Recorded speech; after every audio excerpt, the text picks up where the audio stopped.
அன்பு குழந்தைகளே, கதை கேட்க நீங்கள் அனைவரும் தயாரா? ஒரு காலத்தில் அழகான பூக்கள் பூத்த, உயரமான மரங்கள் நிறைந்த ஒரு பெரிய ராஜ்யம் இருந்தது. அந்த ராஜ்யத்தில் இளவரசி நீலாதேவி வாழ்ந்து வந்தாள். அவள் மிகவும் தைரியமானவள், கனிவானவள். மற்ற இளவரசிகளைப் போல நீலாதேவி அரண்மனைக்குள் காத்திருக்க விரும்பவில்லை. அவளுக்கு எப்போதுமே சாகசங்கள் செய்வது பிடிக்கும்.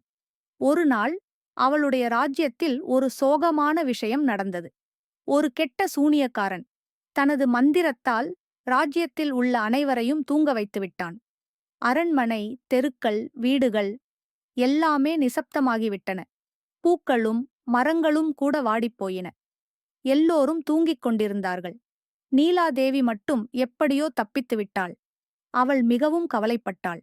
தனது மக்களை எப்படியாவது காப்பாற்ற வேண்டும் என்று நினைத்தாள். அப்போதுதான் அவளுக்கு ஒரு மாயக் குதிரையைப் பற்றி நினைவு வந்தது. அந்த குதிரைக்கு பறக்கும் சக்தி இருந்தது. நீலாதேவி அந்த குதிரையைத் தேடி காட்டுக்குள் புறப்பட்டாள். பல தடைகளைக் கடந்து கடைசியாக அந்த குதிரையை கண்டுபிடித்தாள். அது மிகவும் அழகாக இருந்தது. அதன் சிறகுகள் சூரியனைப் போல மின்னின. நீலாதேவி மெதுவாக அந்த குதிரையிடம் பேசினாள். அந்த குதிரை அவளுடைய அன்பை புரிந்து கொண்டது. நீலாதேவி அந்த குதிரையின் மீது ஏறினாள். அவர்கள் இருவரும் வானில் பறக்கத் தொடங்கினர். நீலாதேவியின் குறிக்கோள் என்ன தெரியுமா? விசும்பு மலை என்றொரு மலை இருந்தது. அங்கேதான் ஒரு மாயப் பொருள் மறைந்திருந்தது. அந்தப் பொருளைக் கண்டுபிடித்தால் மட்டுமே கெட்ட சூனியக்காரனின் மந்திரத்தை முறியடிக்க முடியும். அவர்கள் இருவரும் உயரமான மலைகளைக் கடந்து, ஆழமான காடுகளைத் தாண்டி, வேகமான நதிகளைக் கடந்து சென்றார்கள். வழியில் பல சவால்களைச் சந்தித்தார்கள். ஆனால் நீலாதேவியும் அவளுடைய பறக்கும் குதிரையும் ஒருபோதும் பயப்படவில்லை. கடைசியாக அவர்கள் விசும்பு மலையை அடைந்தார்கள். அங்கு அந்த மாயப் பொருள் ஒரு குகைக்குள் பளபளப்பாக மின்னியது. நீலாதேவி அந்தப் பொருளை எடுத்தாள்.